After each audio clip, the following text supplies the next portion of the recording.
All right, welcome to episode 19 of the Long Toss here on the Walkoff. I am Adam Mack, joined as always by the Iron Man Joel. Hey, Kami, how you doing? We'll get to that in just a minute, but let's run down the topics for today. We got a lot to talk about. Jays lose the series to the Twins. Barrios had probably his best performance of the year. We're going to take a look ahead at the schedule coming up. We got the Royals, Tigers, and Orioles up next. Ryan Borucki off to Seattle in exchange for infielder Tyler Keenan. Vladdy's looking better at the plate now. Has he fixed it? What was wrong? We'll get into all that. Joe Girardi fired by the Phillies. Old man Matt Carpenter signed by the Yankees. And of course, it seems like it's working out so far. Dead ball not affecting Aaron Judge. Up to 21 home runs for now.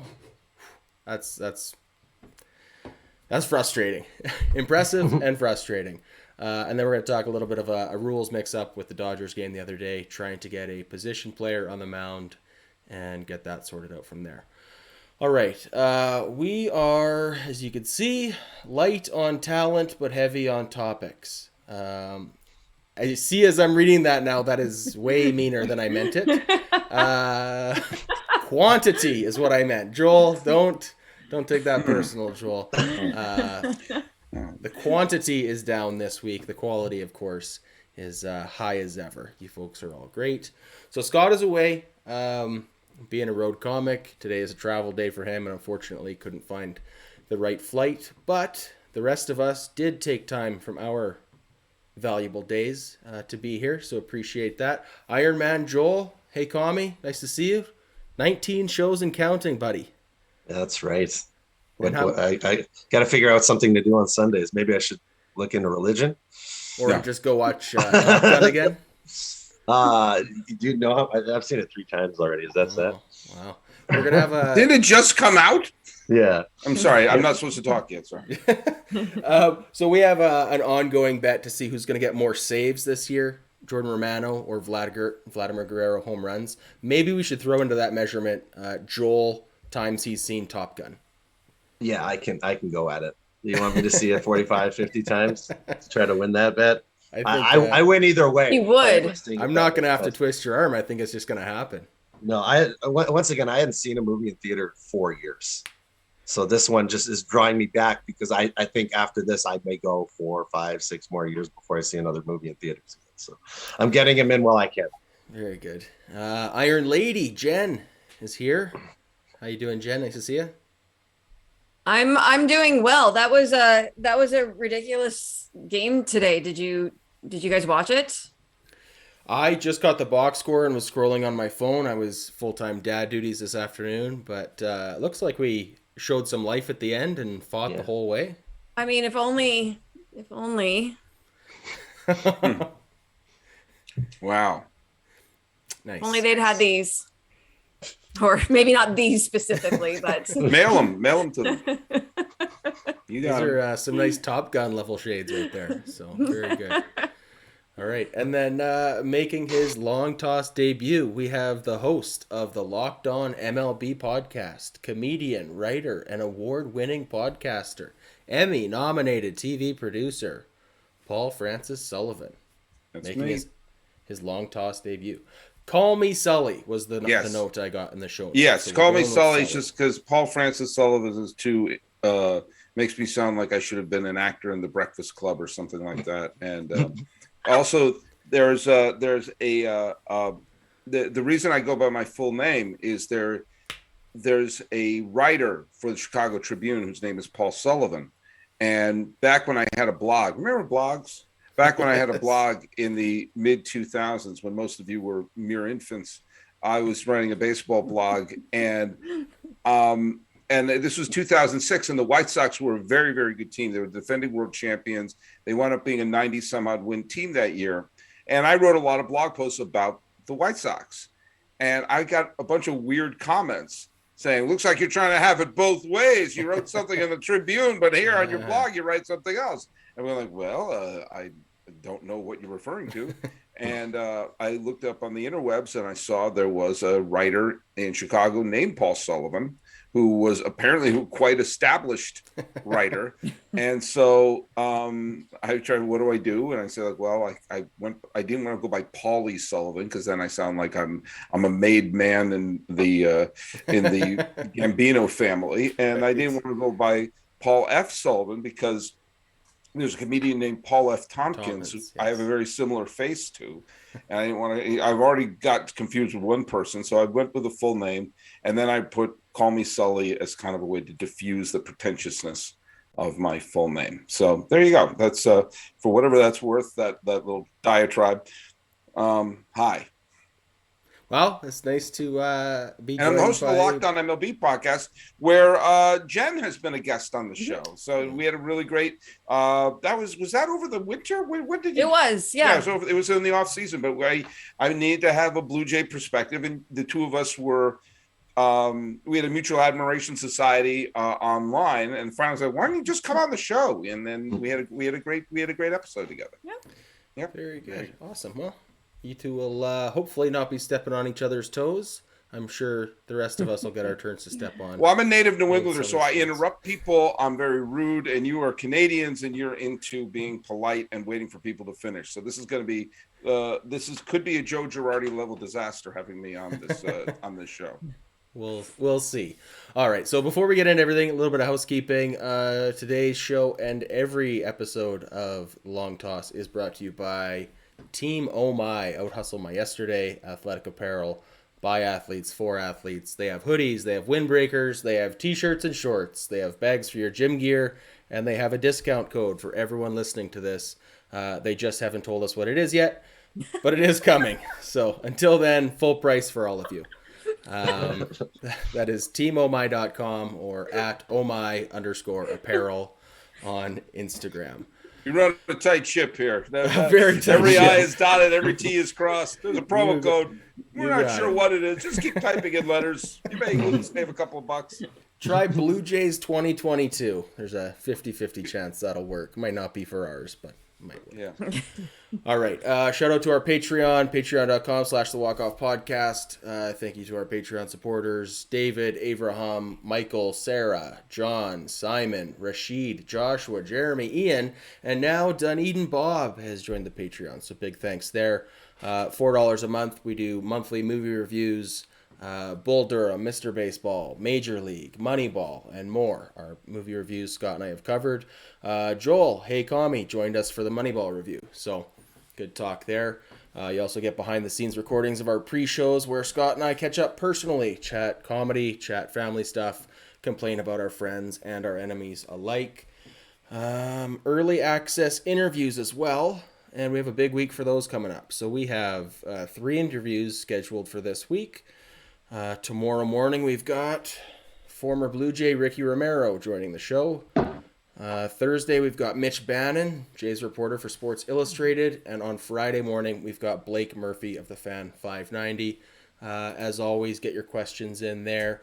Best place to do it is in our Discord. Discord is always free. There should be a link to that in the show notes. Okay, let's get into it. Jays lost again today. We lost 2 of 3 against the Twins. Did we take the Twins too lightly, or what happened? Jen, let's start with you. Your thoughts on the series in general and today's game specifically. It almost feels like this was an all or nothing series, right? The one game that the Blue Jays won, they got stellar pitching and they were just hammering the ball. Like they were doing everything. And Friday's loss and today's loss, they got poor starts from their starters. You know, I think they had 7 hits on Friday. They had 6 going into the 9th inning today, right? And that 9th inning kind of was a, exciting, but a long shot. Let's be honest, right? It just seemed really like a really all or nothing series. And it just seems like right now the Jays can't put all of it together. You know, the lineup is going better than it was, but there have been issues with the pitching. And one thing in this series, and maybe it's just, we'll talk later, about, Gausman specifically today, but it seemed like whether it's the Jays approach or the Twins approach against the Jays, but there were an awful lot of ground balls to the left side of the field on the part of the Jays during this series. So that's something. Was that Jays hitting it to the left side of the field, or the pitcher? Yeah, a lot of Jays hitting a lot of ground balls to the left side of the field. Joel, you want to chime in? Yeah, I just like it's a rough series because you're coming off that great win streak and you're rolling into the Twins, who have like a kind of crappy record against teams over 500. So you expect to come in there, they're first place team, but you're expecting that we can probably match up against them, maybe take 2 out of 3. I think the 2 things that I take away from it are usually like all season long, you haven't seen Gausman do that. You haven't seen a Gausman start kind of this bad. So that's kind of a oddity on one side of things. And then the Barrios start, it's just like, I'll take this series loss if Barrios has found something, not this. I don't need 13 strikeouts, 7-inning dominance, but if he finds something a lot more closer to that 370 career ERA here out, I'll take a series loss on the hopes that he's turned himself around. Also, I just can't tell you how much I love George Springer leadoff homers with nobody on base. They're just my favorite thing. I was thinking about that actually. I just love them. They're just so great when, 30% chance there could have been somebody on for that one, but no, it's just have him keep hitting in the one spot because he's the best hitter, and he'll get the most at bats or whatever. Hey, we saw Aaron Judge leading off for the Yankees this week. Yeah, so I made a joke about it. And then literally the next day he was leading off. I'm like, what are they going to do? Lead off Judge in New York? Literally the next day he's leading off. It's a home run. So, Sully, your thoughts on this series, and are the Twins good? Because I still don't believe they're good. Are. And I picked them to make the playoffs at the beginning of the year. Okay. I think I think last year was an anomaly. I think they were a good team in 2019. They were a good team in 2020. They were a good team a couple of years before that. They had a bad year last year. It happens. I think that they're helped that they play in a division filled with tomato cans. And so, they are gonna have an inflated record because of the times they're playing Detroit, because some people thought, and I thought the Tigers, I think they're going to be a great team. I thought they were going to be like a high 70s win team. Right. And they stink so far. And the Royals are not putting a major league product on the field for this year.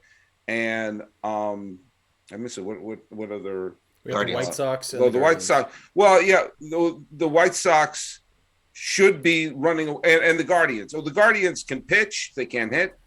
Although they do have Ramirez, who's putting together an MVP type season, I thought the Twins were going to be a good team. I thought they were going to be one of the wild card teams, partly because I didn't trust the Red Sox pitching, I didn't trust the Yankee pitching, and so I've been eating a ton of crow about the Yankee pitching.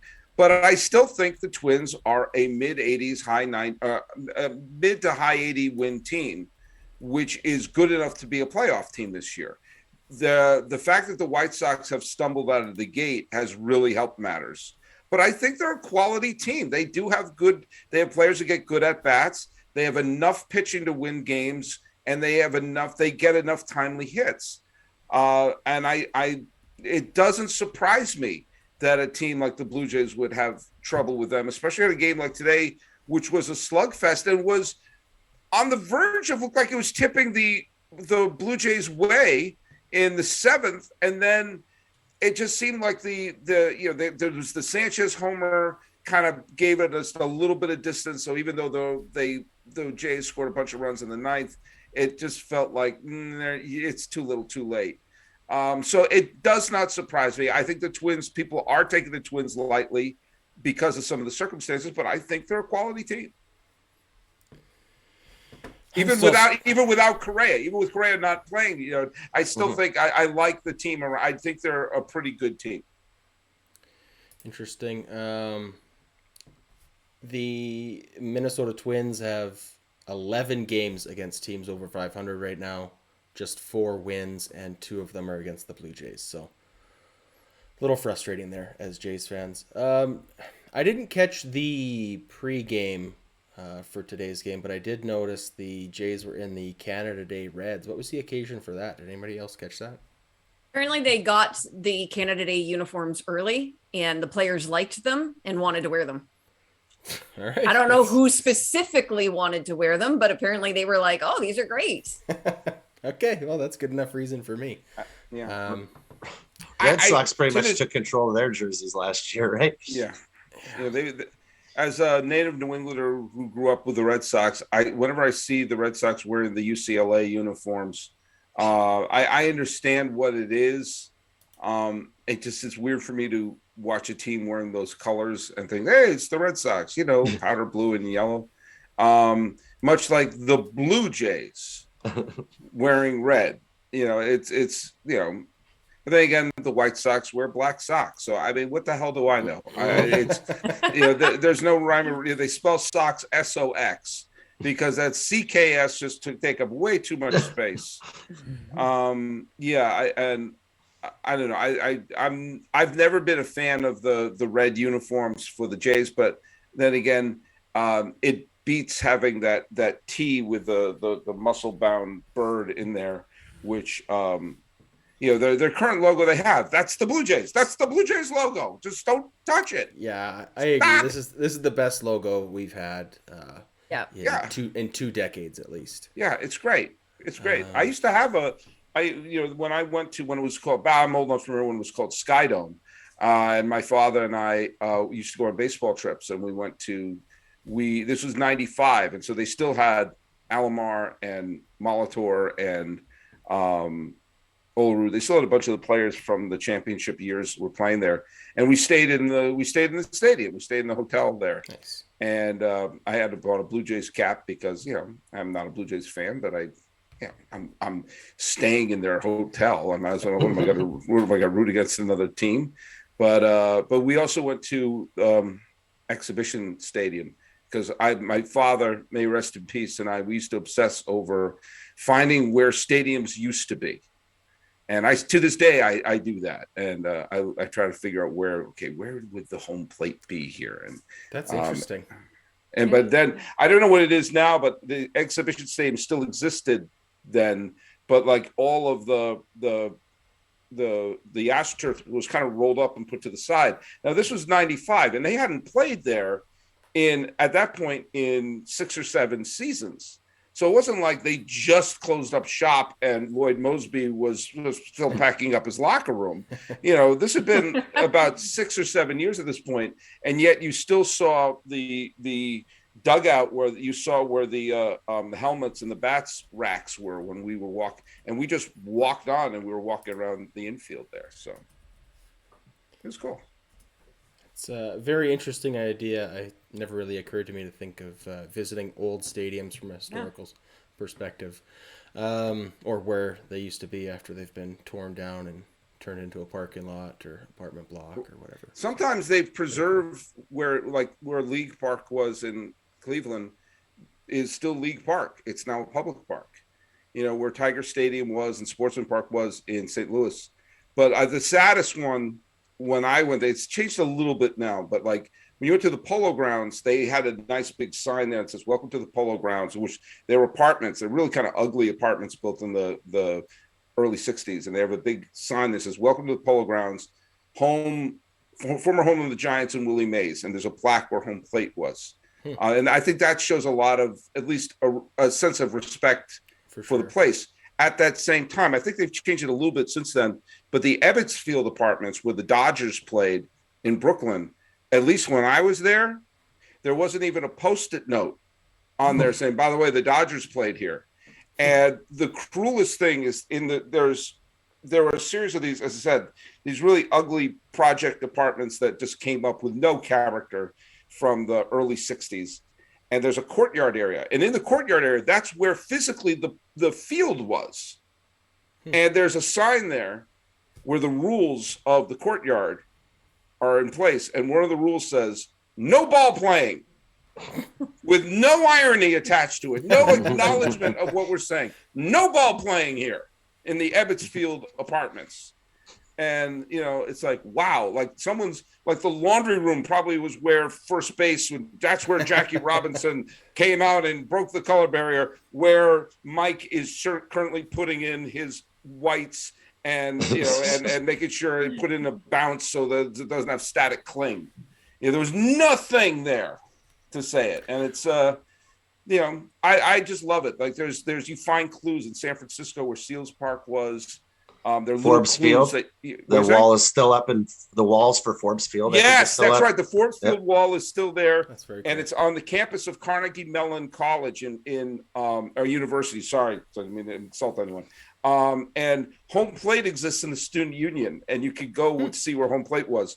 But the point where the Bill Mazeroski home run cleared the wall, that part of the wall has been destroyed, but there's a little plaque on the street that says this is where Mazeroski's ball cleared the wall to win the 1960 World Series. So you could find cool things like that. Braves Field in Boston is where the Braves played, is now Nickerson Field, which is the home of the Boston University football team. But the center field area and the entranceway is exactly the way it was when the Braves played there. So I don't know. I love stuff like that. That's very interesting. Very cool. I'm sure we should have you back just to talk that sometime. I'm just trying. I know we got other stuff to spectator here, but we got to get back on track. So let's talk the red uniforms one last time, and then get on to the Gausman with his worst performance of the season. So those red uniforms then. Typically like a Canada Day weekend, 4th of July weekend kind of a uniform. Are we going to see them again this year then? And do you want to see them again? Would you be they'll okay? wear them for Canada Day. Well, we'll get them for Canada Day. But do you think this becomes another third jersey? Are we going to see this 4 or 5 times throughout the year? And would you be okay with that if they did, Jen? I'm not sure who said it apparently, I guess, prior to the game, but, it is an alternate uniform. Right. Somebody, I don't know if it was Montoyo or a player, but somebody said it is an alternate uniform. So, there's, if we want to wear them, we can wear them type of things. So maybe it'll depend on how they play on Canada Day. Right. In those uniforms, right? They've got one loss in them now. And if they lose that game, perhaps they're burned. I don't know. Joel, what do you think of these red jerseys? Because I've loved them forever. Yeah, I would say the same thing if they go like 3-0 on the Canada Day series or something, and then you want to like ride a winning streak with the jersey. I don't think you can really wear it when you're up against like the Cardinals or against the Red Sox or like a red team. I think it's probably more so obviously like a home thing. You're not going to wear it really on the road, right? So it's situationally you want to throw it in there because up here it's a nice jersey because I think it appeals to Canada.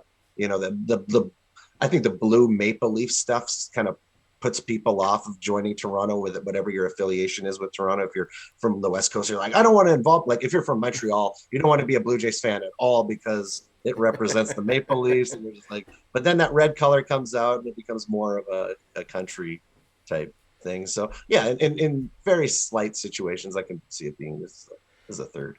All right. Well, let's talk Kevin Gausman then, Joel, and I want to start with you. Are you worried long term? Is this just a blip on the radar and on to the next start? What do you think? I was worried at the beginning of the year because of spin rates, but like spin rates have been great on. It's exactly where it wants to be for the splitter. The splitter's been nice. Like there has to be one outing at this point. How many starts are we into the season for him right now? Like 10. To have a 2.70 ERA at 10 starts, that's a 30-year season, right? Like it's going to happen. And it happened, and his numbers are still great, still, right up there. So it's just a blip to me. It's not something to really worry about. Jen, what do you think? Well, on the broadcast, I think it was in the first inning, Joe Siddall was doing the color commentary, and he noticed what he thought was Gausman tipping his splitter. Right. So in the glove, they sort of showed it from behind. You could kind of see him trying to get that Vulcan grip on it. Right. And the Twins seemed to be laying off the splitter. and just, hitting the fastball. And so then Chris Black of Sportsnet was digging into some stats. And he said, so the opponent's swing rate on Gausman's splitter, season high swing rate was 92%. The lowest was 47. Today, just through the first 2 innings, the Twins only swung at it 31% of the time. He actually abandoned the splitter in the 3rd inning. He didn't throw it once in the 3rd inning. I think he might have thrown it once in the 4th, and that was when he got pulled from that inning, I believe. So he, after the game, didn't flat out say that he had been tipping his pitches, but that he needs to watch video. But this was constantly talked about on the broadcast, and it seemed like the Twins absolutely were sitting fastball and knew when that splitter was coming. So if that's the case, then obviously whatever was going on, and was it just that he couldn't get a grip on the ball, or has he changed something in his delivery or his prep for his delivery, whatever that might be, then clearly that's what would need to be addressed, right? Mm-hmm. Who was it was tipping pitches last year that they got sorted out? Was it Mats that was tipping pitches? I can't think right now. Sorry, maybe someone in the YouTube chat can fill us in. But I feel like there was a pitcher last year that was tipping pitches, and then they got it addressed. And I think by the next start, they were back to pitching. Well, Gausman, sorry to interrupt. Gausman's last outing wasn't great. Am I correct? Or 2 outings terrible, ago? though. It wasn't terrible. I mean, No. this is his one bad start he's had this year. Yeah. I mean, these days, look, and he went. I'm at baseballreference.com, the single greatest website in the history of the planet Earth, and I'm going down his game logs for the year. Okay, he wet the bed today. He stunk. He stunk with a capital stunk. But I don't care much about win-loss records, but he pitched 5 innings, wasn't great against the White Sox, but kept them in the game. He threw 6 shutout innings the previous game against St. Louis, who's not exactly a chump squad. He did okay against Seattle. He pitched 7 innings against Tampa, pitched in the 7th against Cleveland, 7 innings, 10 strikeouts against Houston, 6 innings, 8 innings. I mean, this is really the only time he's pitched particularly badly, and he did it against a team that's not a bad team. So, I mean, I wouldn't panic. This is a quality pitcher who had a fine season last year with San Francisco. I think he's going to be, this is his 11th start. It's 11th start. So if you do 33 starts a year, he has 1 bad start in the first third of the season. I think everyone in the solar system would take that. Yeah, absolutely. If he's going to have 3 to 5 bad starts all year and the rest are above average to great, then I think we can't complain there. I don't think it's something to necessarily worry about. But if he is tipping his pitches, if they do notice something in the video, right? Then that's since that's his bread and butter pitch, then that needs to be addressed, right? It's a lot less effective when you know it's coming, right? Sure. Fix that, and you're back to being Kevin Gausman. And if they can make that adjustment, and Vladdy's bat and some of the other people's bats can heat up, suddenly a 5-inning 2-run performance is all you need. And I think that's I don't know if you expected Gausman to replace Robbie Ray as the Cy Young candidate. You're essentially making sure that his time around the rotation is a solid pitcher who gives you enough innings that you don't burn out the bullpen, keeps the score down low enough for the offense to break out. And so far, so good. I mean, 10 out of 11. I mean, that's better than Meatloaf ever asked for anything. So I think that's I think we got to be fine with that. All right. But you are right, Jen. If he is tipping, he better adjust that before I'm done saying the sentence. I'm sure him and Pete Walker having a chat and a drink on the drive home to get that sorted out. Yeah. All right. I just want to touch. I see what you did there, Adam. I skimmed right over it. Nobody picked up on that. Okay. So just going to check in with the YouTube chat here. Reminder, we are live on YouTube every Sunday night. If you're catching this Monday or later in the week, get your comments in on the video.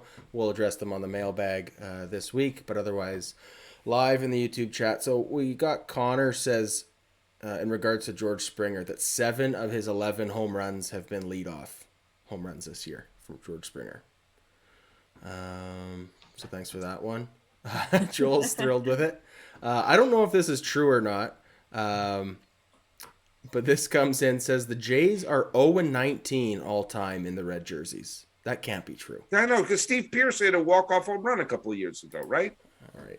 Well, wasn't that this is coming from the schmuck who's not even from Canada. And I remember that. I was at that game. Yeah. It feels like they're 0-19 in the red jersey. The red jersey gets a tremendous amount of hate. Everyone believes them to be cursed. But I'm certain it's not 0-19. We'll get the fact. I love it when someone has a piece of like, I'm going to back up my point with this stat, which can be debunked in 3, 2, 1 now. I mean, it's like when I got stats to back me up. They're not real, but they're going to back me up. Let me tell you something. Blue Jays 0-700 in the red jerseys all time. The Blue Jays have never won a game. It feels that way after this. No. Okay, so let's have a look ahead now at the rest of the schedule we got coming up here. So we've got Royals, Tigers, and Orioles. That's our next 10 games. It's 3 against the Royals, 3 against the Tigers, and then 4 against the Orioles in Toronto before the next time we see the Yankees. So, of those 10 games, what's our expectations, Jen? How many of those games do we need to win? How many do you feel confident we are going to win? Well, there's been a lot of talk about the New York Yankees and their record and their run differential and how they've had a relatively soft schedule up until this point, right? Mm-hmm. And so if that's part of the theory that you're buying into, then Toronto has to absolutely beat up on these teams, right? I mean, anything can happen in any given day. So suggesting they go 10-0 might be a stretch. Would people be happy with 7-3, 8-2? 8-2, I think you'd be happy for sure. 8-2, we got to be happy, I think. 7-3, 6-4. 6-4 is frustrating. No, 6-4 would be. I mean, looking at it, of those 3 teams, the Tigers have right now the highest odds of making the playoffs at 0.7% per Fangraphs. And the Orioles have the best run differential of the 3 at -39. So, Wow. You look at the Yankees. The Yankees are so far, they're 9-4 versus the Orioles, 3-0 versus the Royals, and 5-1 versus the Tigers. So this is where the Jays need to be, right? This is what they need to do. And, hopefully this offense really is clicking along. And yeah, I'd love to see 8-10. I don't know. Like I said, it's baseball. Anything can happen, but. Joel, what do you think? Coming off of 8 in a row, you get a win in this series. So we're 9-2 in our last 11. You put 6 wins on that, and over the course of what we've done recently, that's good. But I think there's more there. The offense does seem consistent now. The bottom part of the offense is doing what it hadn't been doing. Kirk has been a revelation. Biggio getting on base at the bottom of the lineup has been, he seems to be his natural self again. That 1 for 24 start to the season. Well, and he's playing all over the diamond too, right? Yeah. So there's just a lot of things to be happy about right now. It seems like we're pretty healthy. The starting pitching's been good. If they stay the way they've been, it gives the bullpen time to, we won't overuse the bullpen. So I would hope that we can get 7, but looking at the course of the last 8 wins that we had, and if we can get 6, it just keeps the momentum going forward. So that's what we need to do. But I honestly, against these teams, I'm going to swear 8-2. Gotta go Angels. It's funny on the on MLB.com. If you go to the standings page, they have all the various splits: road record, away record, and record against teams over 500. I wish they would add a record against teams under 500. Yeah. I mean, it's easy enough to do the math, I suppose, but it would be nice if that was just like a nice, clear thing and say, okay, this team is taking care of business against the bums. I think that I kind of roll my eyes when people criticize the Yankees. And believe me, I'm a native New Englander. I have no love for the Yankees. But when I hear people criticize the Yankees for beating up on the bottom feeders, that's what you're supposed to do. Exactly. Mhm. And That's my point. And the fact that they had the Orioles won a couple of series against the Yankees last year, and that basically cost the Yankees home field advantage in the wild card game, and may have cost them the division. Who knows? But people, they have to. They've been winning the games they're supposed to win, and so if the Blue Jays, who I full disclosure picked to win the American League pennant this year, I didn't expect the Yankees to suddenly become the 1995 Braves in their pitching staff, but they're still 2/3 of the season ahead.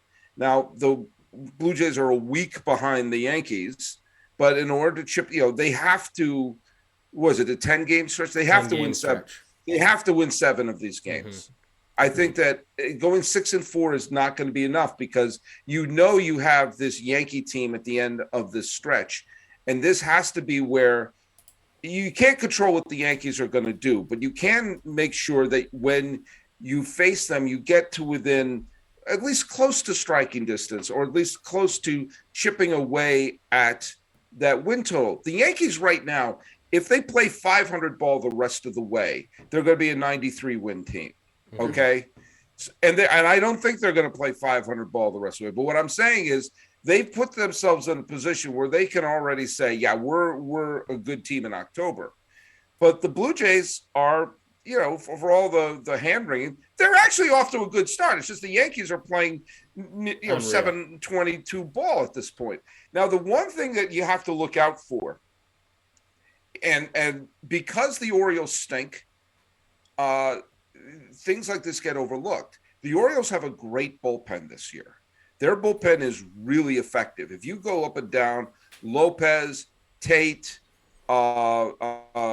Aiken, Perez, they've got you see their ERAs, not that that's the end all be all, but you see the walk to strikeout ratio, you walk the strikeout to inning ratio, you see that they're not letting any inherited runners score. So what you have to do if you're the Blue Jays is to jump on their starting pitching, because if you turn to a battle of the bullpens, the Orioles will sneak a game or two away, and you walk away going like, how the hell did we drop 2 out of 3 to the freaking Orioles? It's because they kept it close. And great point. And so if I'm not mistaken, the Orioles series is right before the New York series. Yeah, and if you lose that Orioles series to Baltimore and you go into New York pissed off, that would be disastrous for Toronto, who still has images of a division title dancing in their head, as well they should. But you cannot look ahead to the Yankees. The Orioles stink. They're going to lose 95 to 100 games, because you'll wind up losing 3-2 games. And like, God, Barrios pitched great, but it was 2-1 final. I thought we were going to rally in the 9th. No, you're not going to rally late against the Orioles. Yeah. So jump on them early. And do you know what? You would be great if George Springer hits a leadoff homer. You just jump right on, get right out of the gate. I love it. All right. No, that's a great point. So we've got 10 soft games we need to win at least 7 or 8 of going into New York. In the meantime, the New York Yankees have the Twins for 3 this week, then the Cubs for 3, and then the Rays for 3. So who knows? The Yankees could go 5-4 this week, and if we can make up 2 or 3 games on them, it should be nice. Definitely. It's a good point, though. You can't discredit a team for taking care of business when that's what you need to do, right? Especially when the Jays are a team that aren't doing it. Yeah. All right. Can we talk the Red Sox for a second? I want to get your opinion, Sully, on these Red Sox. It's a really rough start to the year. They've shown signs of life. A lot of reasons to be encouraged lately. They're plus 35 for a run differential as of now. 1 game under 500. Is this a team that is going to win the World be Series. hanging around for a wild card at the end of the Yes, year? I'll tell you exactly why. Okay. Because they've stumbled out of the gate. They looked so bad at one point, I had to check to see if Bobby Valentine was the manager. And they were lifeless, floundering like a fish on the dock. And Trevor Story was grotesque the first month he was there. And, oh, man, this is awful. Are they going to trade? Are they going to have to start trading away their players? They're going to trade away. This is awful. And, you know, the native New Englander in me was grinding my teeth. And as of this recording, they're still a sub 500 team past the 1/3 mark. But you know what they also are? They're now a playoff team.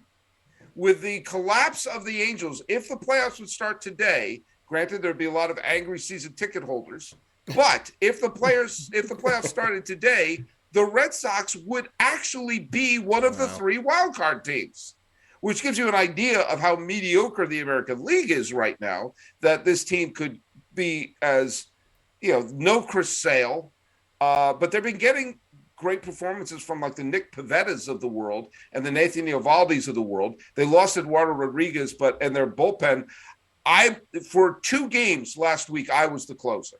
I mean, like, it was a little bit of a mess, and they're not getting great performances from a lot of their key players. But when Story clicked, when Story just had that 1 week where he hit 7 home runs in a week or something bananas like that, the team's offense woke up.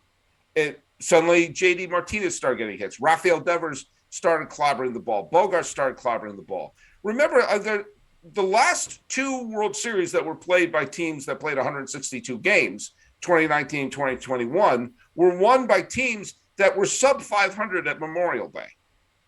And so teams that could get it together. Do I think the Red Sox are going to be that team? No, but I also didn't think last year's team was going to get to within 2 wins of the World Series either. I think this is a mediocre American League. The Red Sox are a mediocre team, but they got off to such a bad start. They aren't as bad as the team that started the season. They may not be as good as the team that's gone on a big streak then, but at the beginning of the year, I thought they were going to be an 83, 84 win team because I didn't trust their pitching staff. I stand by that, and that might be enough, especially if the White Sox, Angels, Mariners, and Cleveland don't get their act together. 83 or 84 wins might be enough, which of course makes Blue Jays fans from last year smack their head over and over and over and over again. But I think that especially because the turnaround of Pivetta as being a solid part of the rotation, he could be a spot with Eovaldi, and suddenly their rotation is not just isn't just a catastrophe. I don't think this is a great team, but I think they're starting to click. I think they're going to be a winning record, and I think the fact that they've survived this point and say, "Hey, folks, we're a playoff team right now." Yeah. Walker's been okay. Hill's been Whitlock's been okay, and they're also starting to call up people. Like they just brought up Duran. Like they're trying some stuff to spark the offense, and Kiki Hernandez got off to a horrible start, and he started to pick it up. I do think they need to.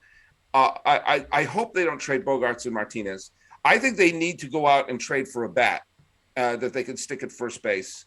That I think would, maybe give the team a little. It doesn't have to be a superstar. It'd be the equivalent of the Yankees acquiring Rizzo or the Red Sox acquiring Schwarber last year.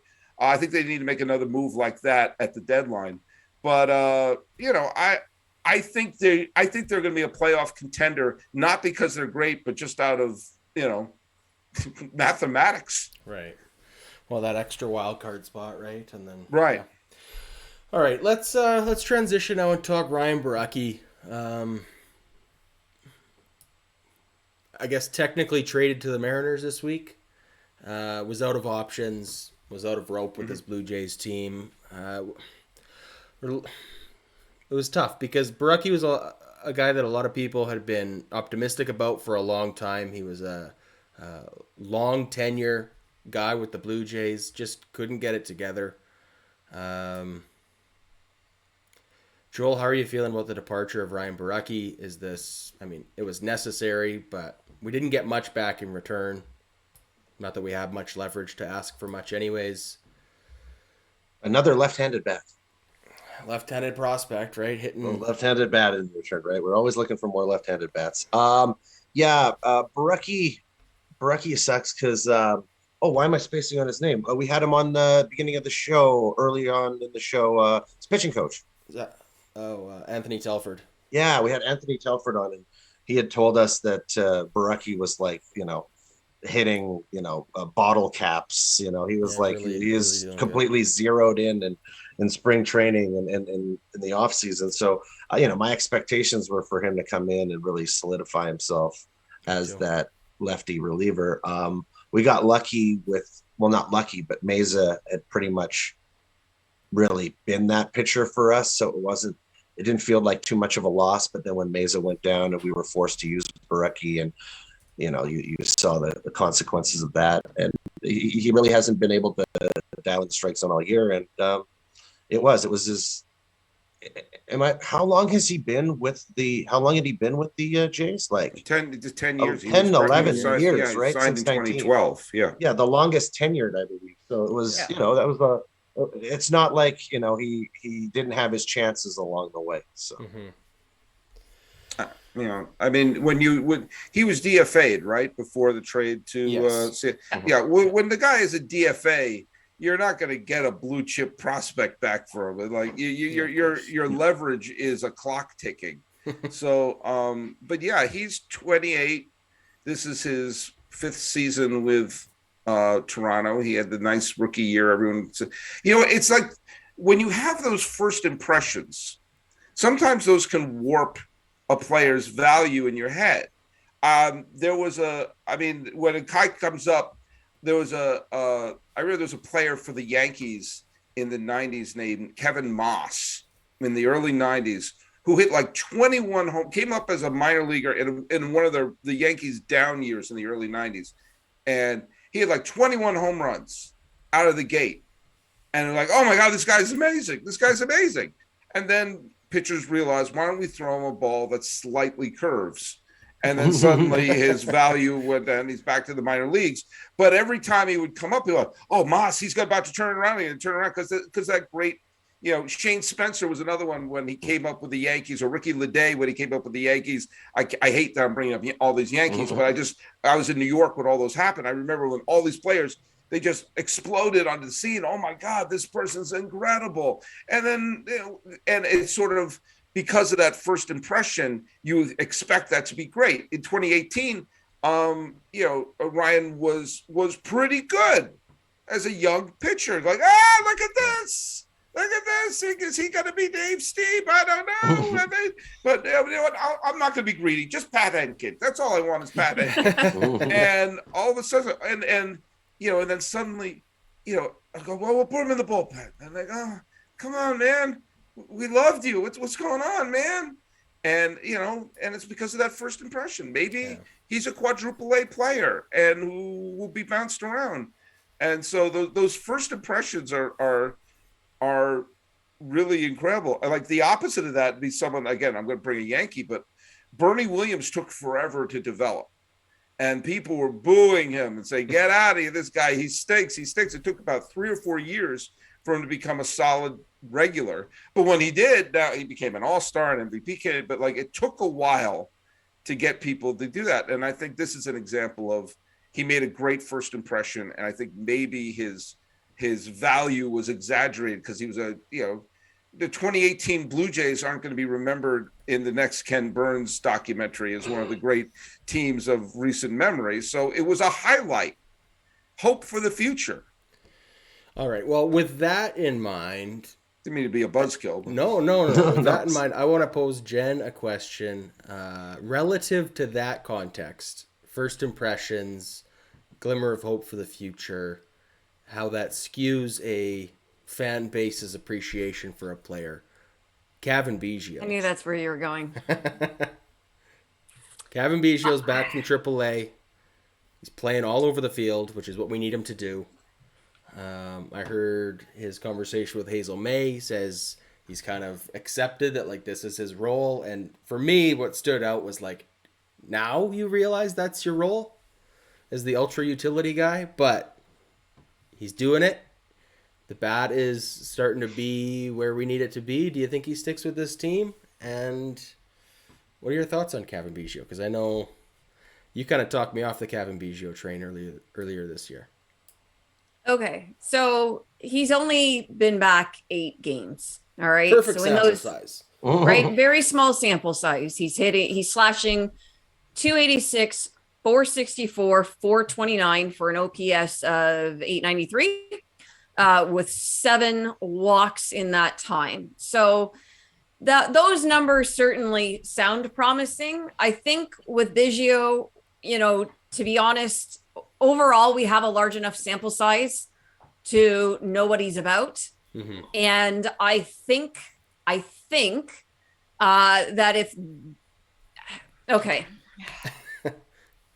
he obviously has value as a utility player, right? Guys are going to need rest days. You can slot him in kind of all over the place. Hopefully he's not a black hole when he comes to the plate, and you can get something out of him. Do I think he should be a regular player on this team? I still do not think so. And, Keith Law doubled down on that, on his opinion when he was on the Fan 590 earlier this week. I'm quoting Keith Law. He's not worth a roster spot. All he can do is draw a walk, but he can't hit pitches in the strike zone. He also has no position, and I don't understand Jays fans' obsession with him. And I think that's part of it. Sully really wants to jump in. I think at least part of that, goes back to, he's been in the system for a very long time. He is part of that, Guerrero, Bichette, and Biggio trio, the sons, of these, great players. And I think that's where a lot of the love comes in. And we've seen Vlad and what he's been able to do. We've seen Bo and what he's able to do. And I think a lot of fans are still clinging to hope that Biggio can be more than what he is. And Sully thinks I nailed it. All right, let's throw to Sully then. Sully, you want to jump in there? Sully's going to explode if I don't let him talk. No, actually what happened is that I entered Jen's brain and started saying all the things I was about to say. That's why I was nodding, like, I could leave now because this is why Jen's so awesome. Look at I think Keith Law is great. I think he has a little Vulcan in him, in that he really doesn't he sometimes can't understand the he's V'ger. He can't understand emotion. Boy, I'm going deep in my Star Trek motion picture reference there. Oh my God! Wow! I saw it in the theater with totally got me with that one. I saw it. They re-released it in some theaters in Los Angeles. I took my sons to see it. They had never seen Star Trek the motion picture. They loved it. Still a great movie. Anyway, there's a little bit of V'ger in Keith Law, in that he understands all of the complexities and the facts, but this simple gesture is sometimes beyond Keith Law's comprehension. He still needs to merge with his maker, is what exactly. And if Keith Law was here, he would say, "Sully unit, you must not know. I'll go deep on you. I just saw it. It's all fresh in my mind." But yeah, fans, especially Blue Jay fans, who are like, Toronto is a spectacular sports market. I remember when they were the first team to draw 4 million fans. I remember when they was going, there was a reason they put an NBA expansion team there at that time, because it was showing what an amazing support that they had. And Blue Jay fans have been grinding their teeth ever since Jose Bautista flipped his bat to get back into being that great baseball team again. And to see this truly remarkable potential scenario of the children of these ball players coming onto the team. You got one of the great Hall of Famers in Canada's history. Suddenly his son is an MVP candidate. and then you have Bichette, and then you have two Hall of Fame sons on there. So yeah, fans want to see that because, and I know you're not supposed to say this, that's cool. I was just gonna say That's cool. fun.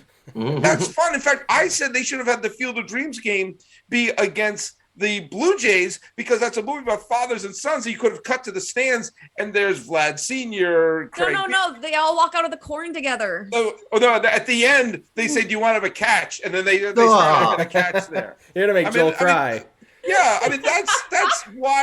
That's why it's there. And so, while V'ger may not understand, and that's how I'm going to refer to Keith Law is as V'ger. V'ger may not understand until he merges with Decker that there's a. I want to have Joel vomit on the screen here. I don't care if nobody else understands my references. Oh my God. This is my lone goal is to do this. That's why they're clinging to it. The same reason, and this is, people were talking about, what's his doodle, Ryan Barucki?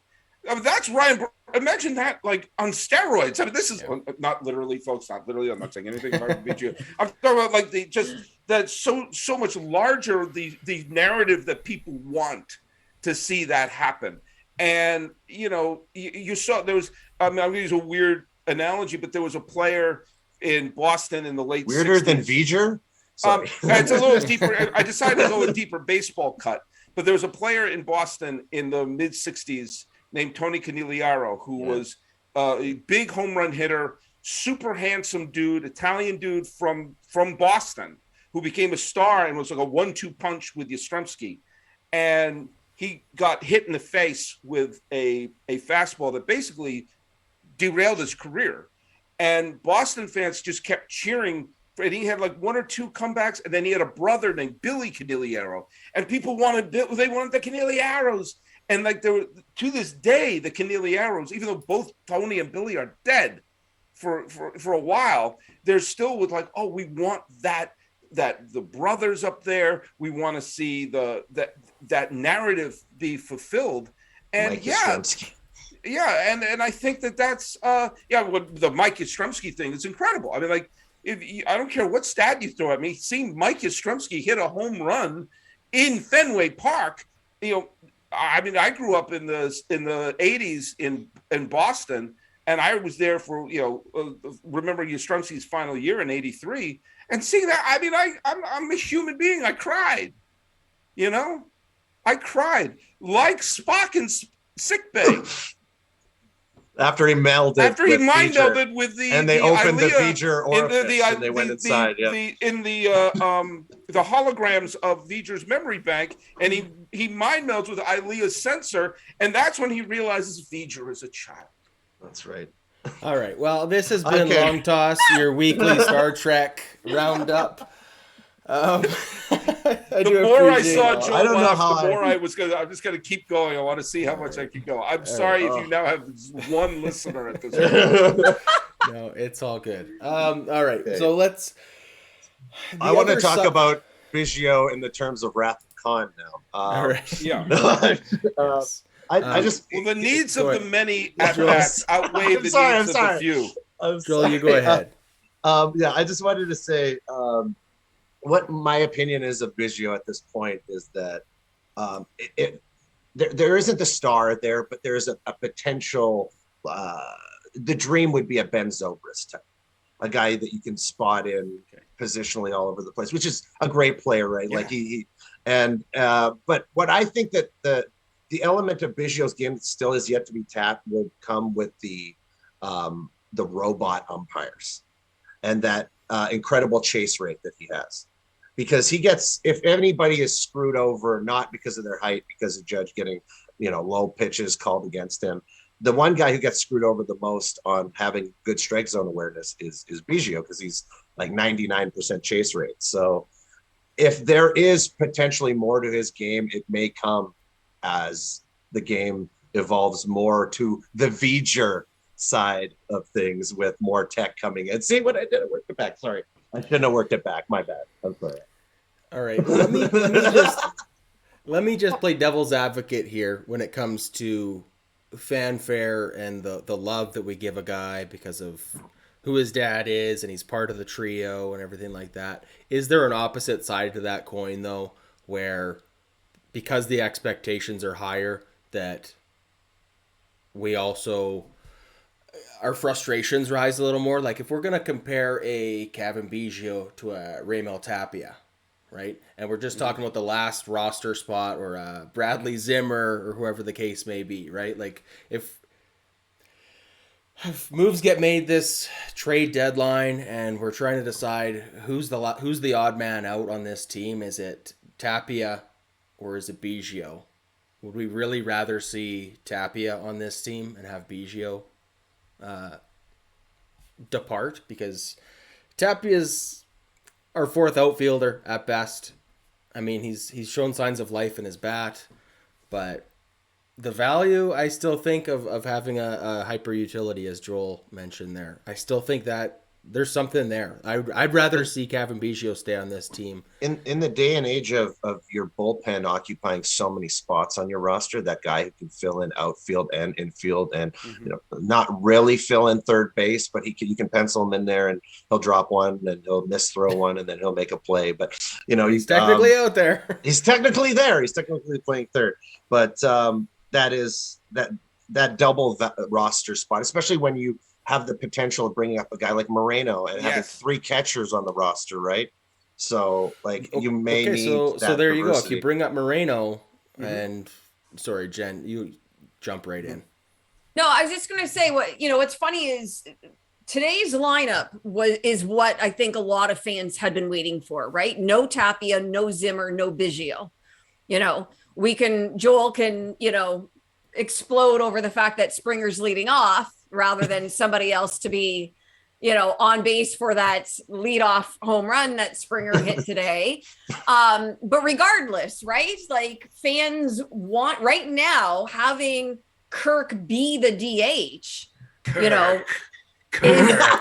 All right. We've gone full circle with the Star Trek. Oh my gosh, I did not mean to do that. Captain Kirk in the DH. But that's optimal, right? That's optimal. So I think with Biggio, I mean, his value is off the bench or when a regular really does need a rest, right? A rest day. That's what I think, but and it has, my opinion of him has absolutely zip to do with who his father is. Yeah. Can I just say, okay, I got the Kirk joke in. I'm very proud of myself. I wish they had I didn't even see it coming. So that's why it's right there. It's warp speed. But, I was going to ask about Moreno because he's hitting the snot out of the ball in Buffalo and the team needs a jolt in their offense. And sometimes having that young player, you're not asking Moreno to give you 162 games. You're asking him to come up and you're not even asking him to be the star, but you see, you see a lot of times when you bring a young player up and that the excitement, I'll take two Red Sox examples when Ellsbury came up late in the season or Devers came up late in the season in 2017, that gave the team that spark. And I know Moreno is a catcher. I know Kirk has been playing well. But you may add Moreno to the DH. I don't know. You find room for someone who's hitting the snot out of the ball, who's already, you don't have to trade for someone. And I had made the comparison to Yordan Alvarez and how Houston had taken their time to get him into the field because you had to get the bat in the lineup. And so you just bring him up and then 2 years later you finally see him getting into the outfield. But who gives a shit? He's smashing the shit out of the ball. So and I want to just say one last thing about Biggio's spot on the roster. Yes, it's fun for the marketing department. It's fun for fans. It's fun for podcasters and bloggers to fantasize about having, Biggio and Bichette and Guerrero and Lourdes Gurriel, all the juniors on the team. That's fun. If I went into my front office and my general manager said, "Oh, you got to have the son of Craig Biggio on there," I immediately fire that general manager. and plant things in the press to make sure they never get hired again. That should never even be remotely a consideration in the construction of the team. That's just a fun thing for fans to do, to say, oh, wouldn't that be cool if blank happens?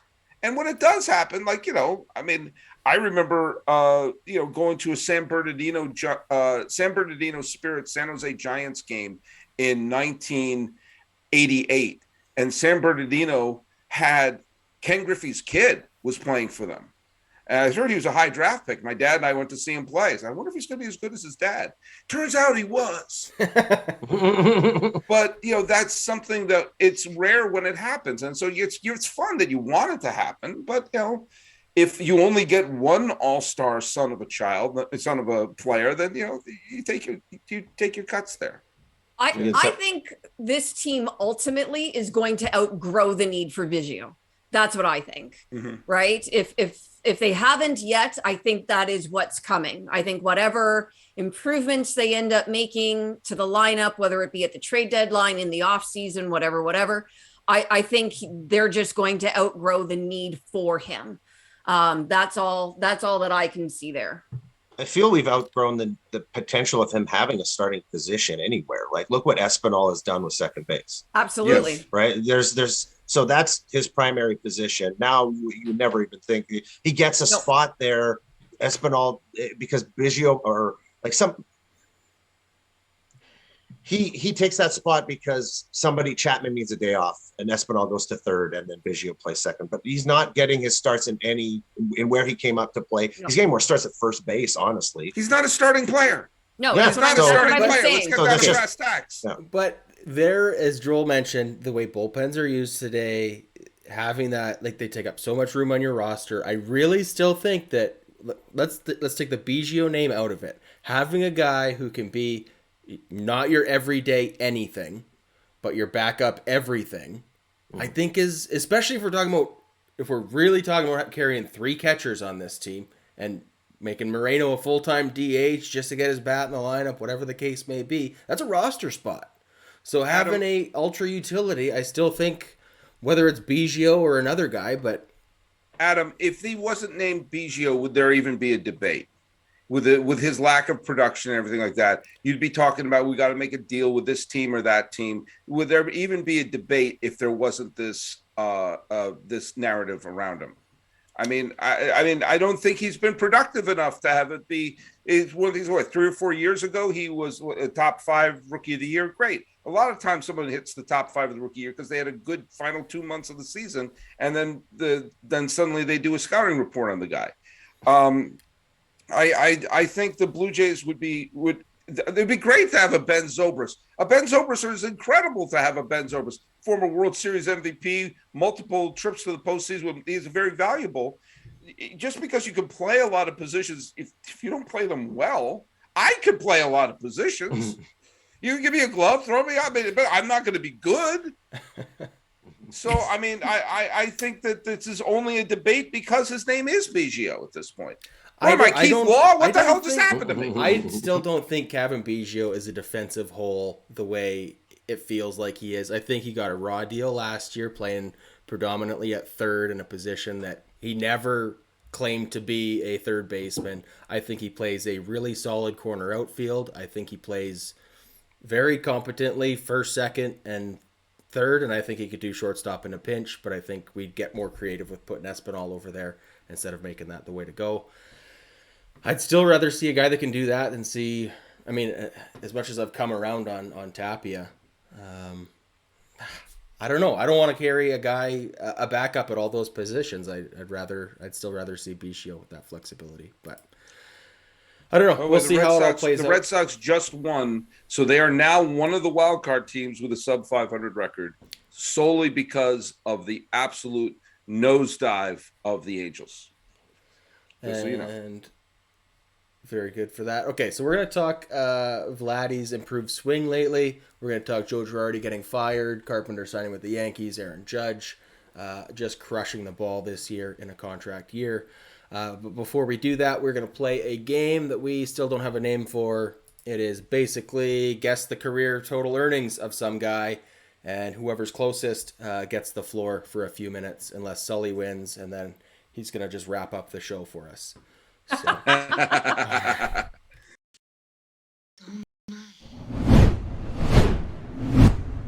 Video playing here in a second, and we're back. Okay, so first guy up is, in honor of the New England guest that we have here, total career earnings, Johnny Damon. Sully, we're going to start with you, and the way this game works is Price is Right rules. So closest to, without going over, total career earnings. This is just for contracts, not endorsements, other stuff off the field.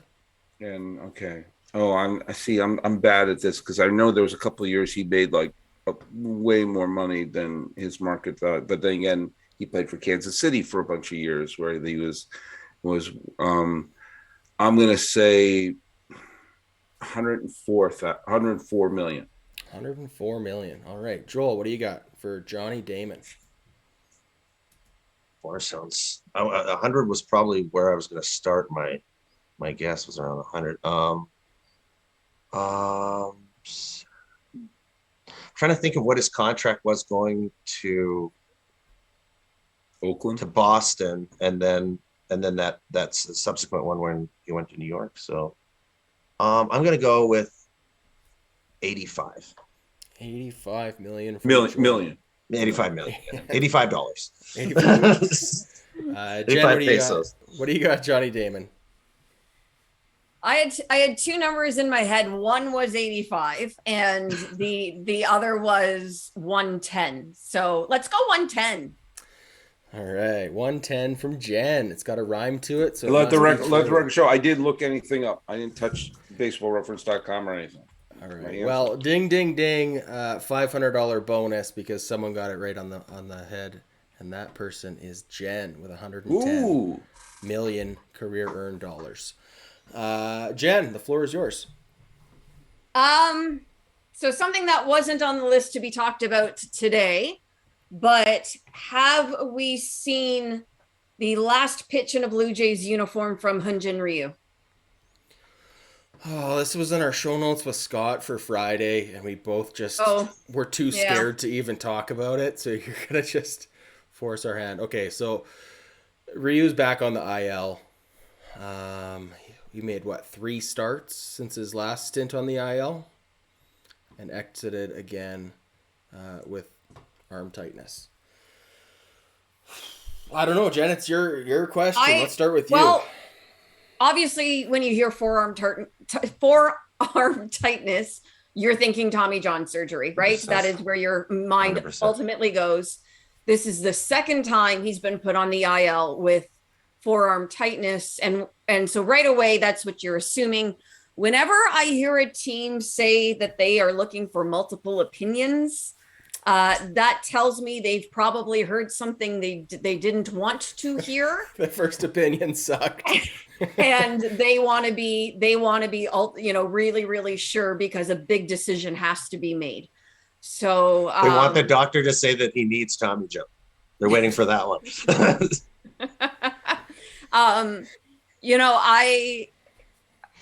If that is where this is leading and he is, going to end up having Tommy John surgery and, perhaps isn't going to pitch again in a Blue Jays uniform, I think it's just such an awful way for him to go out. And I don't want to be Debbie Downer. I don't want to say that is what is going to happen.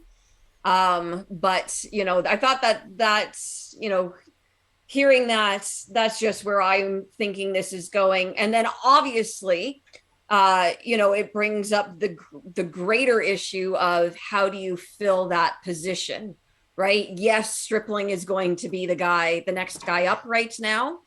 But, I have no faith at the moment in Nate Pearson playing a major role in all of this. So I just thought I'd toss that all out to you folks. Well, Sully, you were second closest, so let's go to you first. What are your thoughts? Whenever you have someone who's about in their mid-30s about to eventually hit Tommy John, you kind of almost have to take any innings you get from that pitcher as bonus at this point. I mean, you see how fast even a great pitcher, even a Cy Young contender, even a pitcher like, I mean, there's extreme examples of someone like, Johan Santana, but I mean, like, someone like Felix Hernandez went from ace Hall of Famer to no career. Cliff Lee, Cy Young contender to, and he's done. What was his name? Harvey. Harvey is one. Who's the guy who was with Brandon Webb? He won the Cy Young Award, With nearly the won back to Diamondbacks. back. They pitched one more game. Bye. And remember, Ryu missed all of 2015. He pitched one game between 2015 and 2016. I trailed Hyun-Jin Ryu by one appearance. One. And, he's 35 years old, who's had, he's pitched a while. He pitched in the Japanese league before coming here. So he wasn't, even though he was a rookie in 2013, he was not a spring chicken. Right. So I just think that, I like Ryu. I saw him pitch a bunch of times when I live in Los Angeles. I saw him pitch a bunch of times, and he when healthy, he was a wonderful pitcher. They may win the World Series in 2017 if he's healthy on that roster. And that he may have overcome trash cans, but you can't. I mean, I think Jen's right. I mean, any inning you get out of Ryu at this point has to be that's like a $20 bill you find in your jacket that you haven't worn since the winter, which I know is not applicable to Canadians because you never put the jackets away, nor do you use. I guess you do. You have Canadian dollars, but I just wanted to say, as a baseball fan, I mean, he's a fine pitcher. Had a couple really really good years. And it's a shame it's always a shame when it ends, but it's like every career ends, and not every career is going to end with, a perfect game and walking off the mound as triumphant. A lot of times it's, Nolan Ryan's career ended, I think, with a grand slam, letting up a grand slam, like some people walk off the mound. Steve Carlton, got bounced around and cut, so, it usually ends like that. For a pitcher like Ryu, who's gone through a lot of injuries. I have to just say, if he's going to have Tommy John, I've said this before, I'll say it again. We as baseball fans are so lucky that it was Tommy John who had the surgery and not Win Remishwal, Hal Hrabowski, anyone who has a difficult to pronounce, Mark Jepsinski. Tommy John, very easy to pronounce, gave up his head and should be in the Hall of Fame as a pioneer. Tommy John should be, and but he nearly won 300 games. Tommy John is a story not enough baseball fans are familiar with. Someone to really do a movie about that. Hey, Joel? I already have. You've got the script. I wrote his the screenplay about his life, and I got it to Tommy John, and he gave it the full approval and everything. So, I'm still waiting on it. There's a movie made about another left-hander's life called Spaceman, about Bill Lee, and his time. Josh Duhamel, I think. Yes. Yep. And in that movie, Josh Duhamel as Bill Lee is sending out letters to every major league team begging for a job, and no one is returning his letters. And so eventually, he accuses the mailman of stealing his letters, and he and the mailman get into a fight and wrestle, and Josh Duhamel in his underwear and the mailman going off, and then they go their separate way. And that mailman was played by me. What? Really? That's amazing. I played the mailman. I played Sully the mailman in the film Spaceman, where Josh Duhamel and I wrestle on the ground, and that actually was not in the script. Brett Rapkin, the director, gave me the direction, which was, he's going to try to reach in your bag, don't let him. and Josh Duhamel was given the direction, you have to get into that bag. And we did a take where we just argued. Then we did another take where he grabbed me and then we fell on the ground. And they didn't use that take, but they thought, wouldn't it be funny if we wrestled? And so we did the take you see in the movie is either take 3 or 4. And he grabs me and we wrestle. He's in his underwear. I'm dressed as a mailman. My legs are flailing around. And then when I get up, we go our separate ways. And I say, see you tomorrow. implying that this is a daily occurrence between him and the mailman.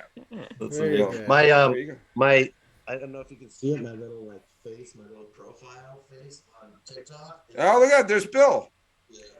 Yep. I'm also there's a documentary about Bill Lee that I'm in. The same director first made a documentary, and I was kind of a talking head in it.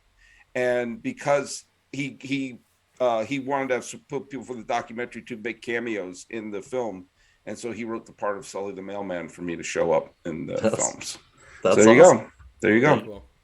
All right. Well, back to Jen's question with an eye on Nate Pearson. Then Stripling has been everything we could ask for. I mean, talk about utility guy for the pitching staff. Ross Stripling is doing it all for us. If you go down his baseball reference, his innings line is like 5, 5, 4, 1, 2, 1, 4. A third, 4. a third of an inning and a save to bail out Jordan Romano there. So with that in mind, and let's take like trading for another starter out of the equation and everything like this. Let's just say that Ryu is done for an extended period of time. Define that however you want. If Nate Pearson is our other option, would you rather?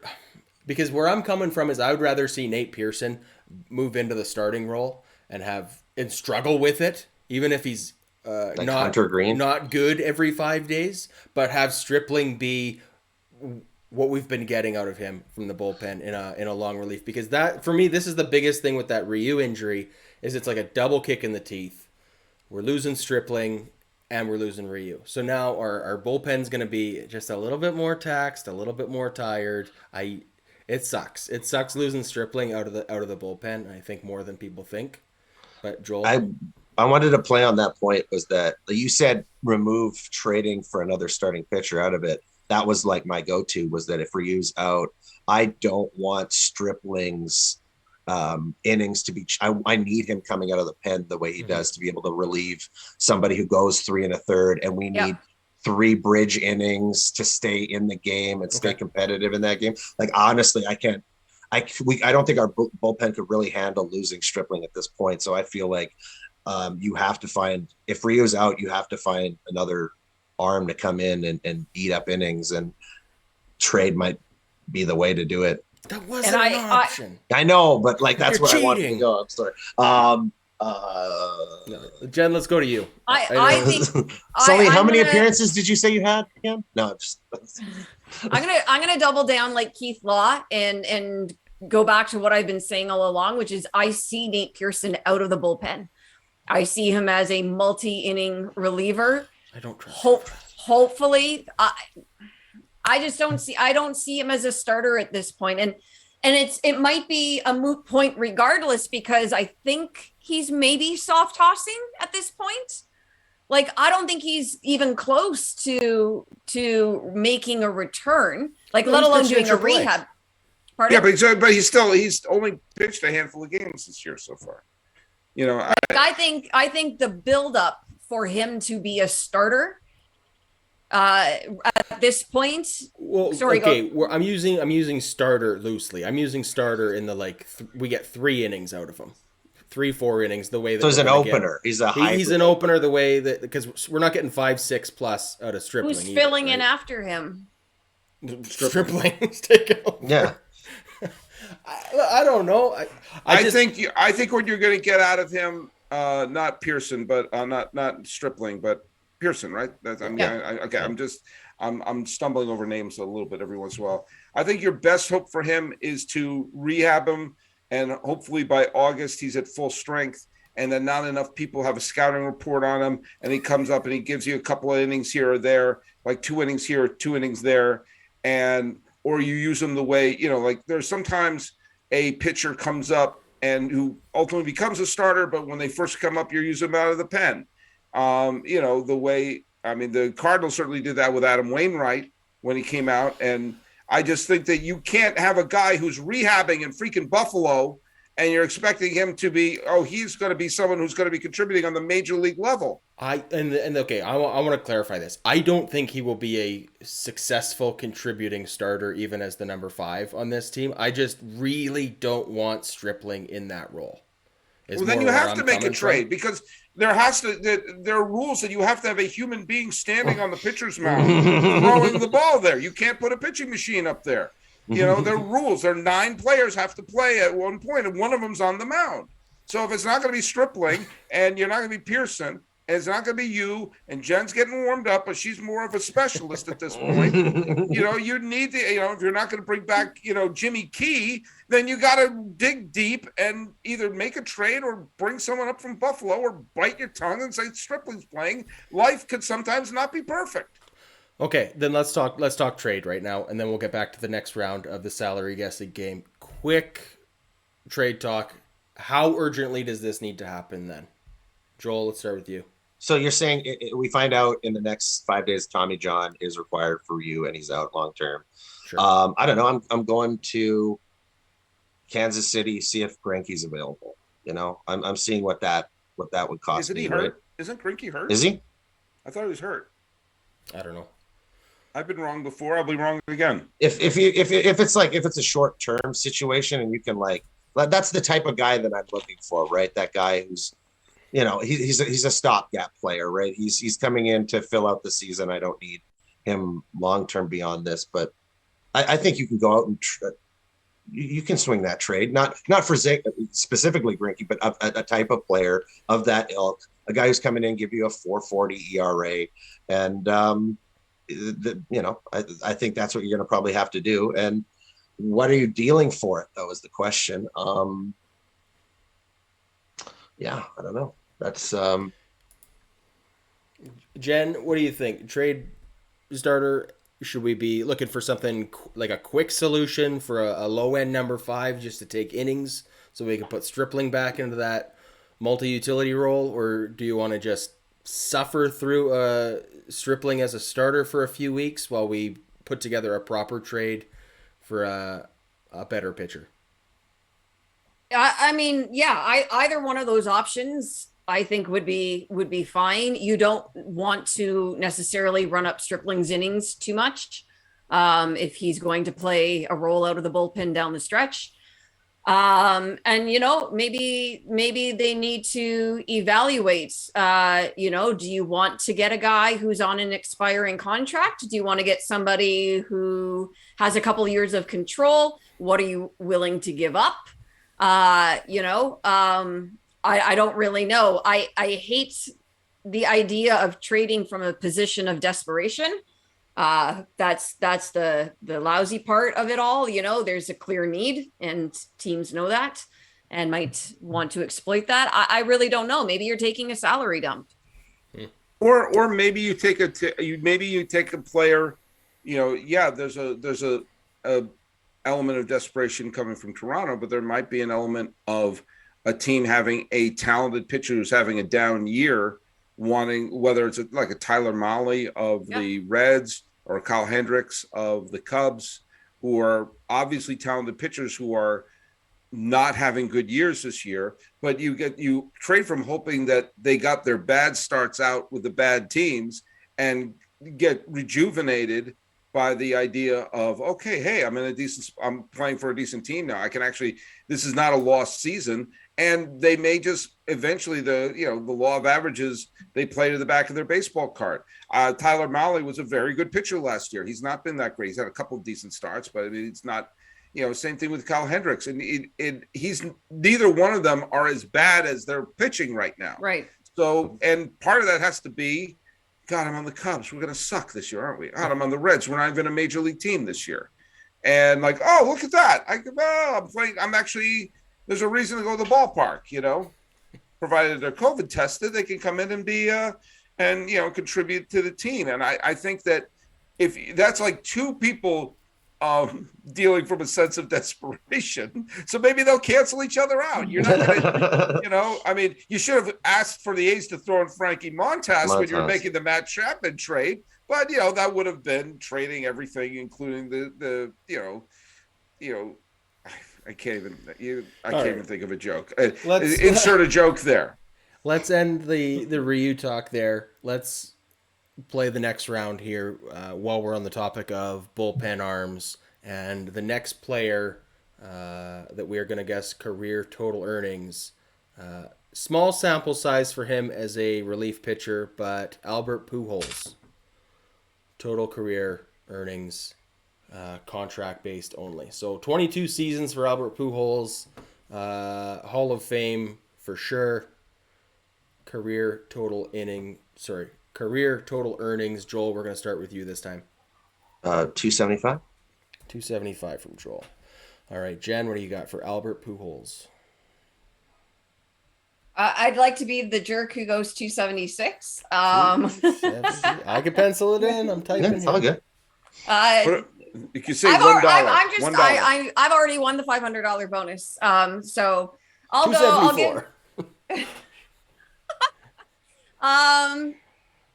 What did he say? 275? 275. Let's go to 55. 255 from Jen. And Sully. Career total earnings, Albert Pujols.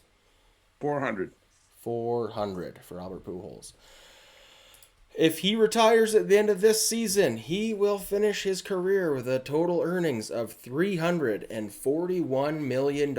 So Joel is closest without going over at 275. Joel, the floor is yours.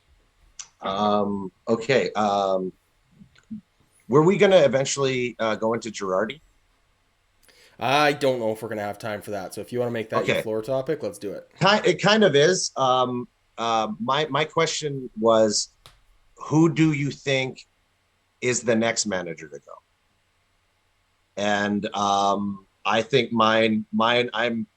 It's a bold statement at this point, but with Trout and Ohtani and that big volatile situation going on there, is Joe Madden seeing his final days in as the Angels manager. I feel like that could be a possibility, because we were talking about desperation, and I feel like that team has to win. That team has to be competing, and the days are running out for that magical duo to be able to, play in October. So who do you guys think is the next manager to be on the way out? Jen, I think you want to take this one? you probably nailed it. And I think, I think a lot of these big name, well-respected managers, I think, Girardi's gone. I think Madden could be next. I think Montoya is going to outlive them all here. As much as Jays fans, I've already seen the "Go get Joe Girardi" tweets. So, which really does make you question being on Twitter sometimes. Sully, what do you think? This was actually the topic of tomorrow's Locked On MLB episode. I was all for the hiring of Girardi for Philadelphia, so I can't sit here and say that I was against it. It just didn't work out. I was also all for this hiring of Joe Madden, and there's a desperation there. You have a player who was forged on Mount Olympus and handed to the Angels, and they have been to the playoffs. And he's been playing. He's played for a decade in Anaheim, and so we keep thinking of him as this new young player. He won the rookie year in 2012. You do the math.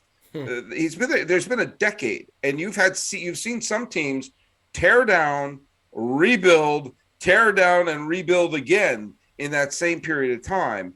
And the fact that I'm not the biggest slave to war in terms of evaluating a player, but if the principle behind that is these are the wins that this player adds above a replacement player, then you look at they are a sub 500 team right now. Then by definition, they haven't even put a mediocre team around Mike Trout.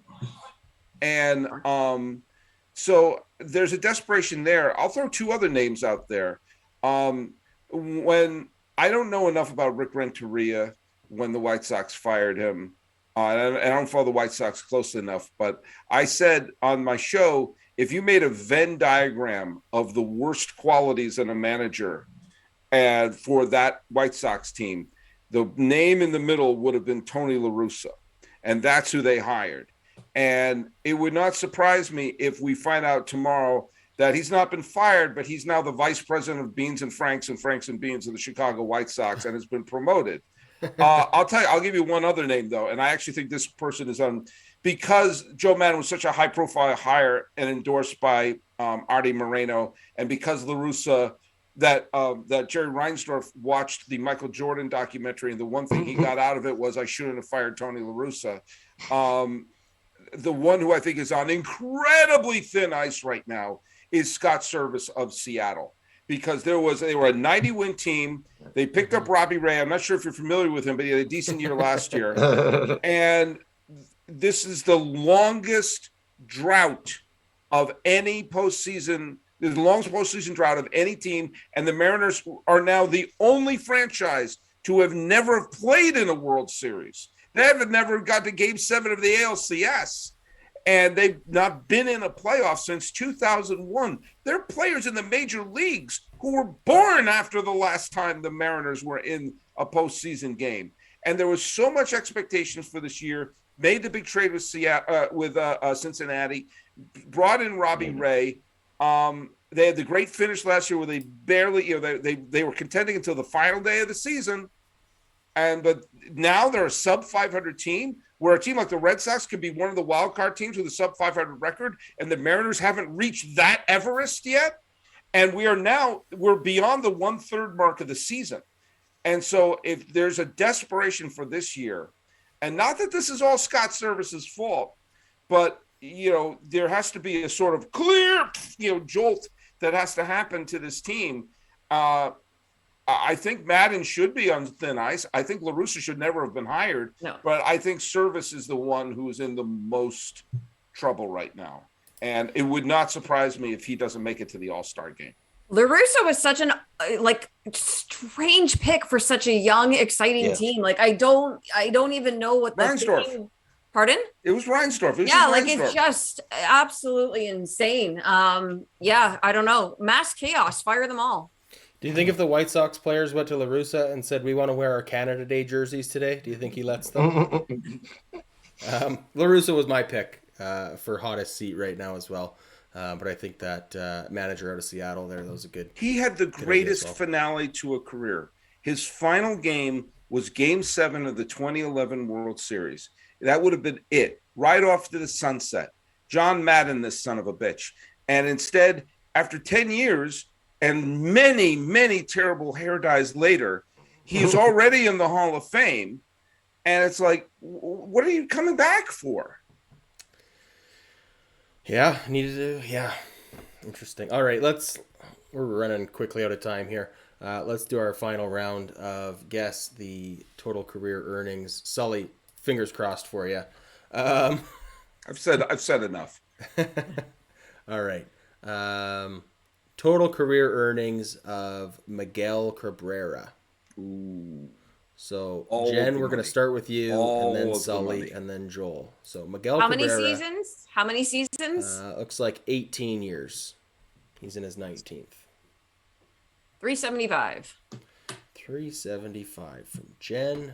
Joel, what do you got? Or, sorry, Sully, you're up next. I'll say 300 even. 300 even. And Joel, what are you bringing to the table? 345. 345? Yeah. All right. The total career earnings, he's got 2 years left on his contract, but as of today, he is sitting at $353 million. So Joel would win that one. But if we take in the final 2 years of his contract that he has for 2023 and 2024, that bumps him up to $393 million. Sully, did you say 300 or 400? I said 300 even. Oh, I heard 400 even. So yeah, I did too. 400. I'm giving it to Sully with 400. Sully, the floor is yours. What was I gonna? I think that you can look at this Blue Jays team. I mean, there's a bunch of things I just want to bring up, but and we've actually covered most of the stuff that I had sort of scribbled down that I wanted to cover, but I will bring up this thing that is a passion plea that I have with baseball every single year. And so this is not just about the Blue Jays. It's about all of Major League Baseball. And it is a simple thing that I think will improve the fan experience of baseball through the offseason and give us a great start to the year. Start the season with the All-Star game. We begin the year with the All-Star game because, first of all, the way the All-Star ballot is, it's basically, we're going to show you who the best players in April and May are. So the All-Star balloting is done for the first few months of the season. And it penalizes players who have a great second half of the year. Remember the year Jake Arrieta won the Cy Young Award and dominated and basically torpedoed the Pittsburgh Pirates' hope for winning a pennant. They had a very good team, that Pirates team. Arrieta wasn't on the All-Star team that year because he was good the first half, but he was spectacular the second half. Also, so there's lots of instances where you see like Kirk Gibson and I are tied with All-Star game appearances. But then you have something like, there was a guy named Tyler Green who pitched for the Phillies who had one bad year, one full bad season in the majors, and then never pitched again. But he was an all-star because the first 2 months of the season, he was effective. So imagine in the off season, you're voting for the all-stars based upon the full stats. And there's some that are automatic MVP, Cy Young Award. They're the ones that are automatic bids. And at the beginning of the year, and you do play it in a warm weather city or a place with a dome, like, I don't know, Toronto. And you begin the year, here are all the stars. They're back. Here they are. And it's a way to get the season off to a great start. Instead of sometimes when they start in a place like Australia or Japan, it's like, shh, don't wake up. The season started. Shh. That's a terrible way. You start the season with a spectacular, and boom, you begin it like that. In the off season, you have your debates over this and that, and you can see your favorite players go up and down in terms of they're not in the lead, and you're still talking baseball and talking about the effect of the season all throughout the off season. And that's been a big thing of mine that I've screamed about to nobody. But I think it would be a really fun way to start the year. And I also think that with the universal DH, which I was not a fan of, since we have it, there's no difference between the two leagues. So let's just expand by 2 and realign and just make everything regional. Because if there's no difference, then what are we doing? But the main thing is start the season with the All-Star game, begin the season with a spectacular celebration of baseball, and you show the in memoriam video that I produce every year. I want a little bit of cash from that. And where we salute those we've lost since the beginning of the previous year. And boom, we start the season with our stars. We're back. Ba-boom, ba-boom. Is it just the game or also like the home run derby? Everything. Those people who were elected to the Hall of Fame, they come out and they throw out the first pitch. We see they're all there. They're all there. It's a fun way to start the year. I know Keith Law hates fun, but I like fun. Well, what do you think? Or Jen? Well, I was just going to say, I think Keith Law is more fun than we probably give him credit for, to be honest. I've actually had some nice Keith. exchanges with Keith Law online, and I find him to be very funny. He's great. I was having a little I know. My only issue with that is the guy who gets injured swinging for the fences in the home run derby, and then he's out for the first 2 months of the season. I don't know. I mean, I don't know. I have never given it any thought. So, Joel? I liked it because we tried to find a way to make the home run derby a situation where the best home run hitters are going to do it, as opposed to maybe a guy who hits 14 in the first 2 months and for some reason he's there and he's not really a home run hitter and he ends the year with 18 and you're like, oh, why was he really there? But I've always wanted a situation where the best home run hitters are doing the derby, the best. You're not just the guys who get picked and we had to get this guy here and he's a hometown favorite, so we'll bring him in. I want the top 5 guys from each league in home runs at the end of the year, coming in and doing it at the beginning. So I like that idea. I think it'd be fun, and you make it a big extravaganza to start the season, something to christen it, like Sully said, doing a game overseas when it's, you're starting it there, and over here you're starting a game at what time to start the season. So I don't really know about that, but I like the idea of a big spectacular to, christen the year and send it up. I like it, but here's one thing that, Jen brought up the idea of injuries to start the season and stuff like that. I've been for a long time a proponent of the MLB expanding the home run derby to a full skills competition that weekend. But the easy answer is, yeah, but guys are going to throw out their arms, throwing it 400, 500 feet, all this stuff, right? Radar gun on the outfielders. I want to see all of it. The solution I've come up with is like the NFL has their Pro Bowl or whatever joke show that is, as during the off week before the Super Bowl.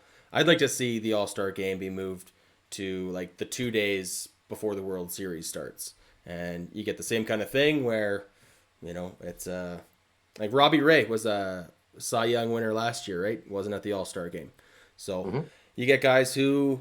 Obviously the two teams that are in the World Series are going to have to opt out and not participate in the All-Star game and the home run derby, stuff like that. But otherwise, I say bring them in, let them throw, let them hit as hard as they can. They have the whole offseason to recover. Also, I think before the before the playoffs begin, the wild card game or whatever, you have an Oscars-like ceremony where they hand out the Cy Young Award and the MVP. So we know who won all the awards during the postseason. And it also will forever end the people saying, hey, how did Clayton Kershaw win the Cy Young Award? He didn't even do well in the playoffs. That's really dumb. Like, yeah, it's a regular season award. That's a good point. You idiot. That's a good idea. Idiot. Yeah. That's a really good point. Yep. Guys that playoffs are not factored into those awards, and it is definitely a frustration point for a lot of people when they don't understand that, I suppose is the right word for it. All right, let's look, we got 10 minutes left. Let's get to some of these last topics. Let's talk Aaron Judge quickly. 21 home runs and counting, having a career year. Will the Yankees sign him, or is free agency a foregone conclusion at this point? He's got to at least test the waters, right? He'd be crazy to just take an offer mid-season? Or how big would that offer have to be for him to not bother testing free agency?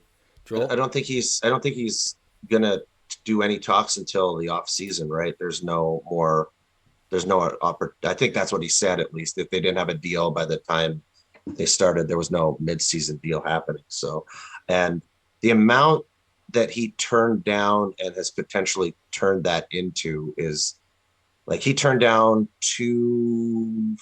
how much was it?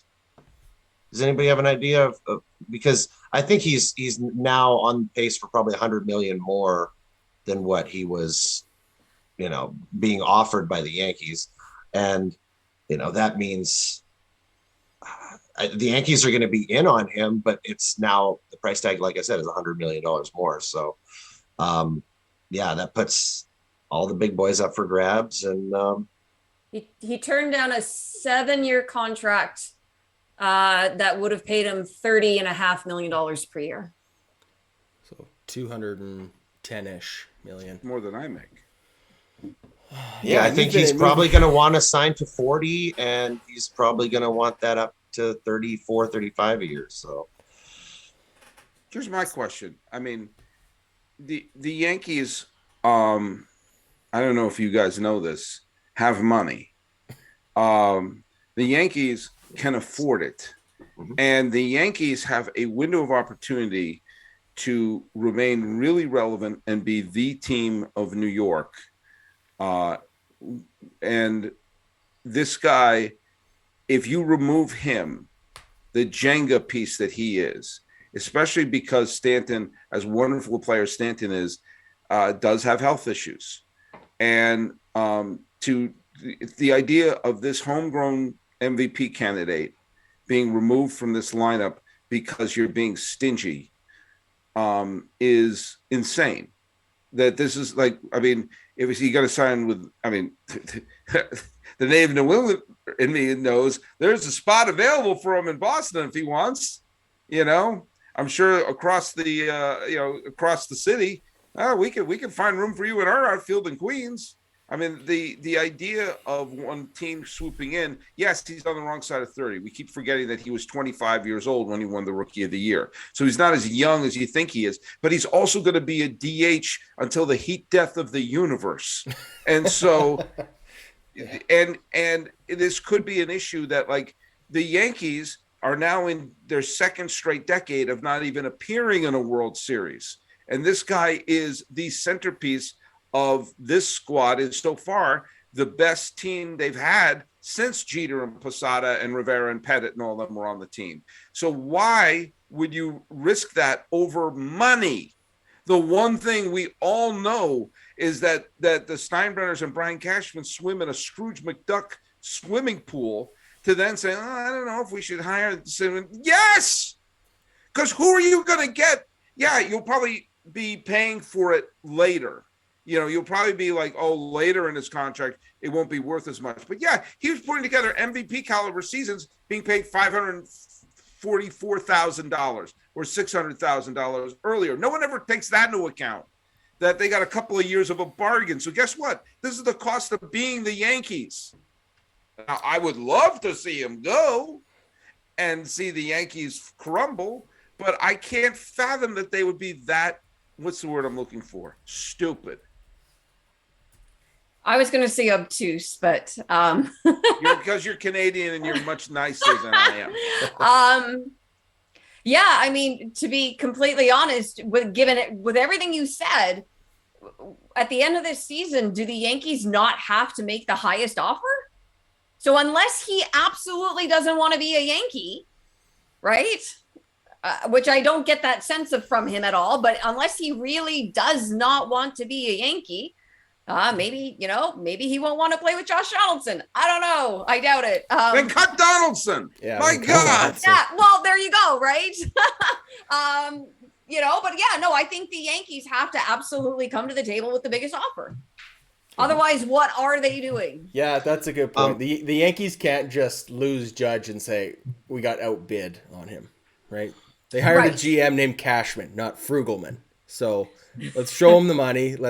I don't know. I think that the way he's playing this year, they can't value to that. Good for him. Yeah, good for him. He's balling out good the for him for contract here. turning down that offer and then going out and doing this. And like you're with Aaron Judge, you have a player who plays for the Yankees who is universally loved, even though he plays for the Yankees. That's like incredibly hard to come by. And for that fan base, that's the guy that they rally around. That's the guy that they would lose everybody on the roster for. And they're happy to sacrifice everyone else as long as this piece stays. And to think that you brought in Stanton with a $350 million and Cole with a $320 million deal from outside, but you're not willing to pay for what you built internally for the fans who they've loved him for, the better part of 6 years now. His value there is so much more just because of what he is to that city. So, and that's a great point. And I was there. I lived in New York when the Yankees were terrible in the early 90s. And I saw when they built the team up, one of the reasons why that team is so beloved. And yes, they made big acquisitions to bring in the people like David Cohn and Mike Mussina and all of them. But the core of the players that were there were homegrown, and they felt like, but there are guys. It's why there were people who loved Munson over Jackson. It's why there are people like A-Rod is heads and shoulders a better player than Derek Jeter is. But the Jeter is worshipped and beloved. And that the love that you have for even, as I mentioned players like Leday and Spencer, that those players, like there's the BS who's a real Yankee argument comes around. But when you have your big star also be a homegrown product, they cling to those homegrown products. It's the reason why even way back that people were rooting for Mantle and against Maris in the home run chase, because Mantle was a Yankee and Maris was picked up in a trade with the Kansas City A's. Now, there are a couple of players that are considered true Yankees who came from other players. One was acquired from Boston after the 1919 season. Not sure if you're familiar with him, but for the most part, they cling to those players, and the fan base rallies behind and buys the products, and they need that star power. That star power is gigantic in New York, and they have a huge physical star who is someone that you drop the GD remote when they come to the bat. And so to say we're going to sacrifice a homegrown star who gets people to come, puts their asses in the seats and buys the foamware number one fingers and the $17 plastic cups where you have the sundae and the nachos out of, because they're all wearing number 99 in the back, or wearing the robes and saying all rise. You're going to let that guy go to the Mets because you're trying to save $7.90 when you've already brought a Brinks truck to bring in Stanton and Cole? That's insanity. I think that insanity is only amplified if the Yankees, God forbid, have a big postseason run this year. I think, unless things go sideways and they I don't think they're going to miss the playoffs at this point, but if they go in and have a quick exit, maybe you could retool. But like if they go to the ALCS or the World Series, and then they let Aaron Judge walk away, like there would be riots in the streets. Imagine if they lose Game 7 of the World Series, or they get to the precipice, okay, and they don't quite win, but you see they're almost there. They're almost there. Like losing Game 7 of the ALCS would get them like, oh my God, we're almost there. We're almost there. And then to say, we're negotiating with Judge, and he wanted the 7th year, he wanted an 8th year, and you're stuck on 2009 as the last championship. It would be a scene from Gangs of New York if he winds up going elsewhere over money. And that's what they have to come to terms with. It'd be wild if they went to the World Series, lost to the Dodgers, and then the Dodgers signed Aaron Judge in the offseason. Can you imagine that? Yes, I can. Yeah. I am right now. All right. Well, let's end it on that note. Thanks to everybody who joined us live on YouTube. Thanks again to our panelists here. Let's start with Sully, the newcomer. Appreciate your time today. Appreciate your stories of old. Appreciate your Star Trek references. I know Joel certainly did. So talk about your podcast again, where people can find it, what you're up to, all that fun stuff. You can follow me on Sully Baseball on Twitter and Sully Baseball Podcast on Instagram. I'm the host of the Locked On MLB podcast, part of the Locked On Podcast Network. And I also hosted a movie minute podcast where you break down a movie 1 minute at a time. And the movie that I did was Bull Durham. So we broke down every single minute of Bull Durham is an episode of the show. We had a lot of really interesting guests, including Jenny Robertson, who plays the part of Millie in Bull Durham, did an episode and talked about her memories of shooting the film. Very cool. But you can follow that, but mainly Locked On MLB, which featured our friend Jen as one of the guests on there. And we talk about every team, but I also go on tangents, as you can probably tell by how I'm on here. Love it. Awesome. Joel, any updates on your movie? Yeah, they shot yesterday, and now they're on they have a couple of pickup dates for actors who weren't available on specific stuff. So they go and they shoot 20 minutes in a location here and another location there. So it's just kind of the wrap up shooting that may not have been done on those specific shooting days that we've done previous. Editing is well on the way. And honestly, I can probably start sending some clips of some way, shape, or form to you, and maybe have it up next week. So that might be interesting. Very cool, Joel. Thanks again, as always. Jen,